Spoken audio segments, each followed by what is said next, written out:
This is Breakthroughs, a podcast from Northwestern University Feinberg School of Medicine. I'm Erin Spain, host of this show and communications director at Feinberg. Today, we're taking a look and listen back on the year 2020 and how Feinberg scientists responded to COVID-19 while publishing high-impact papers unrelated to the pandemic and making vital discoveries across the research enterprise during a difficult time. Within days of Illinois' stay-at-home order taking effect in mid-March, Feinberg's research enterprise shifted gears. Projects deemed essential required some investigators to socially distance in laboratories and facilities, while others worked from home to analyze data, devise new experiments, and conduct meetings with colleagues virtually. Many investigators transitioned their ongoing research to COVID-19. Others had to rethink the execution of their clinical trials in order to abide by social distancing guidelines. Some working in wet laboratories were forced to temporarily stop their research. Despite these incredible challenges and obstacles, Feinberg kept moving onward and upward. In 2019-2020 fiscal year, Feinberg principal investigators secured a record-breaking $643 million in research funding and awards, an impressive 20% increase over the previous year. Now let's review top research stories from each month of 2020 and hear from some of the scientists leading this work.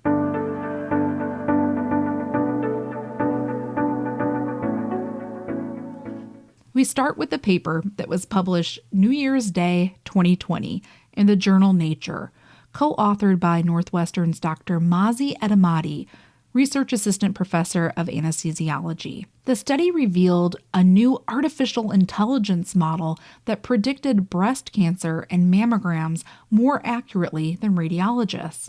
The finding could lead to earlier breast cancer detection and reduce false positives and false negatives. As Antibody told us in an earlier episode of this show, such AI models should be seen as an important tool for physicians that allow them to spend more time focused on patient care. Here he is sharing his thoughts on the topic. Speaking as a clinician, we spend so much time not interacting with the patient. We spend so much time in our electronic medical record. We spend a lot of time on relatively routine diagnostic activities. If there's a way that a computer can do some of this stuff automatically and even more accurately than a human, then we can focus on, I think, the two most important things which a computer will never be able to do.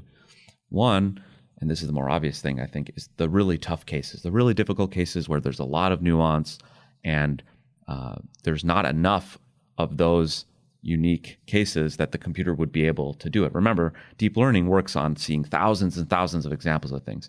Humans work on seeing one example of a thing. So I think that's never going away, and it'll just give us more time to deal with that. And the second is exactly this human element. If I now, instead of having to stare at the computer or instead of being so busy because of all my kind of ancillary activities, can spend an extra half an hour and talk to a patient, I think that's why most of us went into healthcare. So I think, contrary to what it may seem, these AI tools are going to make doctors more doctors and make computers help us as opposed to stand in our way. In February, there was news of a breakthrough in ALS research. A team of Northwestern medicine scientists led by Evangelos Kiskinis, assistant professor of neurology and physiology, discovered that mutations in the largest genetic contributor to ALS leads to the dysfunction and eventual degeneration of motor neurons in the brain. Published in the journal Neuron, the study may aid the development of novel therapeutic inventions for patients with this disease, which currently has no cure. In March, as shelter-in-place orders began due to the spread of COVID-19, microbiologist Carla Satchel was in the headlines.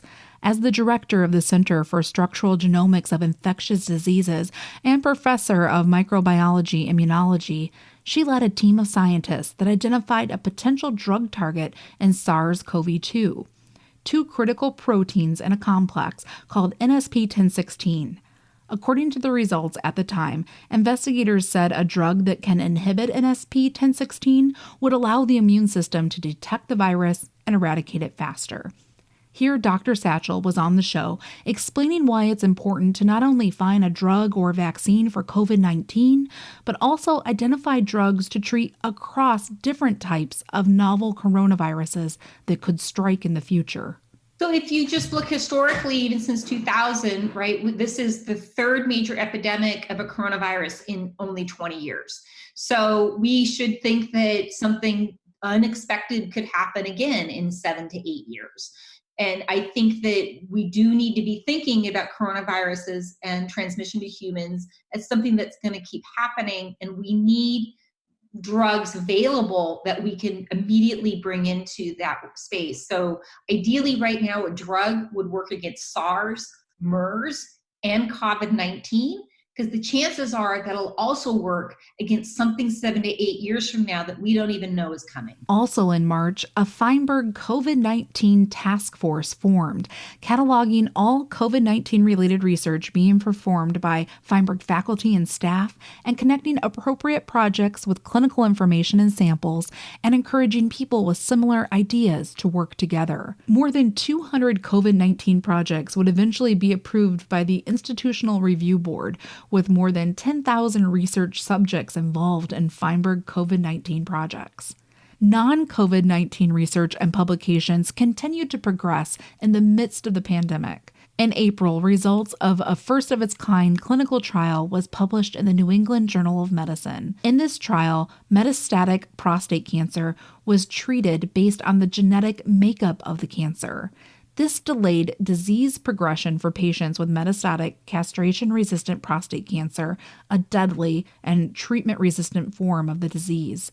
Dr. Maha Hussain, professor of medicine in the Division of Hematology-Oncology, was a co-principal investigator of this large international trial. On a previous episode of this show, she explains why it's so important to offer new treatments for metastatic cancer. Like anything else, at this moment, advanced metastatic disease is not something we can cure. However, we can prolong life. And remember, we don't cure hypercholesterolemia, but people live with it, right, with medication. So I do think we're going to get to the level where people can live longer and longer. And as you know, none of us is going to live forever. And so if we can make people live long and live well, I think that would be the primary objective when it comes to metastatic disease. In May, investigators at Northwestern and the Shirley Ryan Ability Lab developed a novel wearable device to detect early signs and symptoms associated with COVID-19. The device, no larger than a postage stamp, can be worn 24/7 and continuously measures and interprets coughing and respiratory activity through custom-made AI algorithms. Northwestern's John A. Rogers, professor of McCormick School of Engineering and Neurological Surgery, came on our show to talk about this new device. We were approached by people initially at the Shirley Ryan Ability Lab, but subsequently from a number of different hospitals downtown, including Northwestern Memorial Hospital, about the possibility of using these devices to measure the key symptoms associated with COVID, which, as reported in a recent article in the Journal of the American Medical Association, are cough, fever, and respiratory characteristics, specifically shortness of breath. And this device is perfectly situated in terms of its engineering design and its body location to measure those parameters. So we have a temperature sensor, we have a motion sensor. It's all wireless in its operation. It's completely sealed, so it's waterproof and very easily sterilized. And you simply apply it to that position, that suprasternal notch, and you just let the device make measurements continuously during the course of the day. And so we can count coughing events. We can measure respiratory activity, respiratory rate. We can pick up shortness of breath, respiratory sounds. We're getting a skin temperature measurement from that location, so we can look at the development of a fever, for instance. This opportunity was brought to us. And so, as engineers, we don't want to be in a position where we're pushing technology on people. But if physicians come to us and they say that they need these monitoring capabilities, then we go into our toolbox and see what we can do to help them with that, from an engineering standpoint. And this was a good match between need and technical capability. Also in May, a Northwestern team developed a new antibody test for COVID-19 using a minimally invasive approach requiring only a single drop of blood. Dr. Elizabeth McNally, director of the Center for Genetic Medicine here at Feinberg, is a co-investigator on the project. She came on the show to talk about the initiative. It's pretty clear there are people who develop antibodies to this that really had no symptoms at all. I think we all hope to be among those very lucky few that somehow you got exposed to it, you developed antibodies, and you might never have known you were sick. We've been hearing lots of stories about asymptomatic carriers, people who might even be shedding the virus and spreading it to other people unknowingly, and that's why we're all working hard to wear masks right now. We also know that a lot of people have been sick. They've gotten fever, some diarrhea, some cold symptoms, different things along those lines, but not sick enough to go to the hospital. And for some of those people, those symptoms have been, again, very, very mild. What we've learned most about and heard most about is the people who've become very sick from this virus. And we've all heard the devastating stories of how this has affected even families and different households in different ways. But that's the tip of the iceberg. We know that it's a small percent of people who become very, very sick like that. From a research perspective, we really want to start to understand the difference of who became really sick, why did they become really sick? And another way of looking at that same question is actually asking, why were some people protected? Why did some people have it so mildly? So being able to get a better cohort of people who developed antibodies but really weren't sick is going to teach us a lot of information about what it takes to be protected from this. Over this summer, 2 important cancer discoveries were published by Feinberg investigators. In June, a paper in Molecular Cell led by Issam bin Sarah, assistant professor of biochemistry and molecular genetics, explored how genetic mutations associated with many cancers drive proliferation and found that mutation in 2 genes that allow cell cancers to create their own nucleotides, one of the building blocks of cells throughout the body, revealing an opportunity for therapeutic intervention. In July, a new paper by a team of scientists at the Robert H. Lurie Comprehensive Cancer Center of Northwestern University revealed cancer patients with other comorbidities have a higher risk of dying from complications due to COVID-19 and should discuss the risks and benefits of continuing cancer treatment with their physician.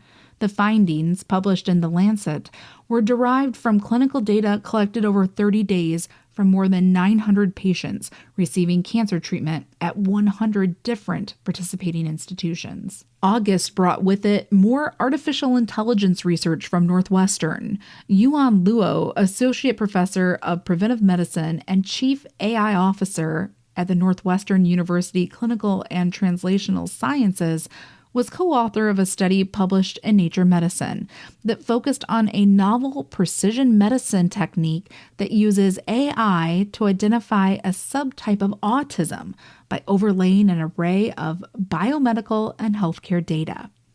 The technique successfully identified, through elaborate data analysis, dyslipidemia-associated autism, which represents 6.55% of all diagnosed autism spectrum disorders in the United States. Luo says that today, autism is diagnosed based only on symptoms, and often when a physician identifies it, the early critical brain development windows have passed without appropriate intervention. This discovery could shift that paradigm. In September, a study published in Science, led by Barbara Stranger, associate professor of pharmacology, found biological sex influences gene expression in almost every type of human tissue. The study reports that these sex differences are observed for genes involved in many functions, including how people respond to medication, how women control blood sugar levels in pregnancy, how the immune system functions, and how cancer develops. Furthermore, Stranger said that these findings underscore the importance of considering sex as a biological variable in human genetics and genomic studies. This October, Douglas Vaughn, chair of the Department of Medicine at Northwestern, announced that a phase 2 clinical trial for people with COVID-19 would soon launch at Northwestern. The trial is the result of Dr. Vaughn's ongoing studies of a Swiss Amish community in Indiana. Many members of this Amish community have a gene mutation that appears to protect against biological aging in a variety of ways. A new experimental drug that effectively lowers the level of the protein associated with this mutation is now being tested as a treatment for people with COVID-19. Dr. Vaughn explains the urgency for new drugs to be tested on the disease. The spectrum of COVID-19 is rather remarkable. I've never seen a disease quite like it. And the term that I use to describe it is variability. It's variable in terms of its impact on people that are infected. Some people don't even know they have an infection. They're asymptomatic. At the other end of the spectrum, people are dead. So that variability is breathtaking. It's variable in terms of the duration of the illness. Some people are sick for a day or two. And we have people that were infected in February that are still sick and still affected by it now. And there's variability in terms of the organs that it affects. Some people, it's just the lungs. Some people, it's the brain. Some people, it's the kidney. Some people, it's the heart. Some people, it's a combination thereof. So that variability across all those different parameters, I've never seen anything like it. And we need to learn from it, but we need different kinds of drugs that address not only preventing COVID-19 infections. A vaccine will do that, hopefully. Once people are infected, to limit the virus from infecting cells. And drugs like remdesivir probably help there. But we need drugs downstream that prevent the complications of a COVID-19 infection, like clotting. And we think a PI1 inhibitor might fit in there. A $30 million phase 3 clinical trial investigating whether exercise can slow Parkinson's disease progression was announced in November. The trial is being led by Daniel Korkos, a professor of physical therapy and human movement sciences.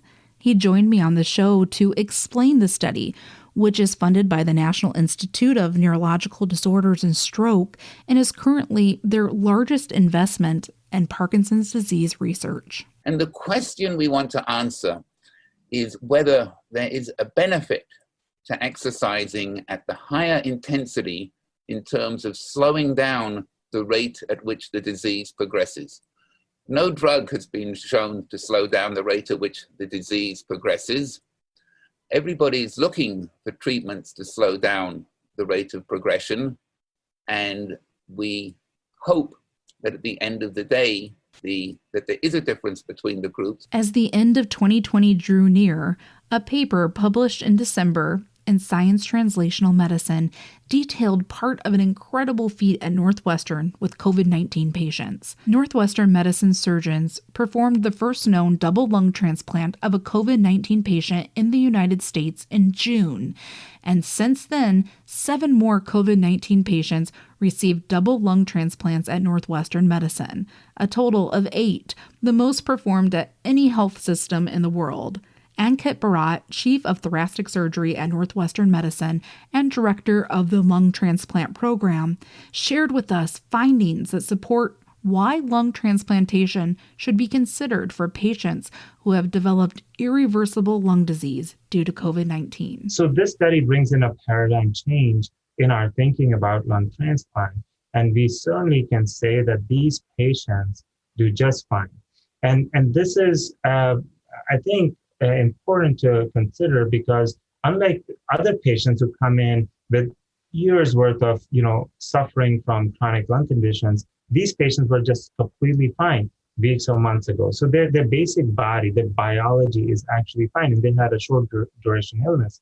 So once you fix their lungs, they recover rapidly. And we've seen that in the 3 patients that we reported and the subsequent 5 patients that we've transplanted. We've had 100% success rate in these patients.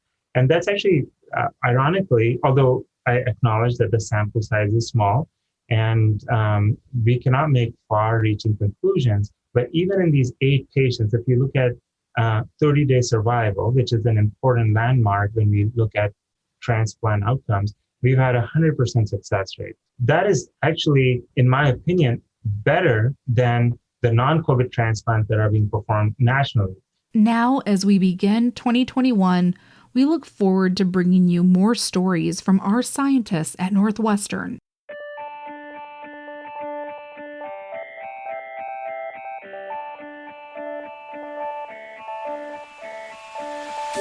As always, you can head to feinberg.northwestern.edu to listen to past episodes of this show and claim CME credit. Be sure to subscribe to this show on Apple Podcasts or wherever you download your podcasts so that you never miss an episode. I'm Erin Spain. Thanks for listening.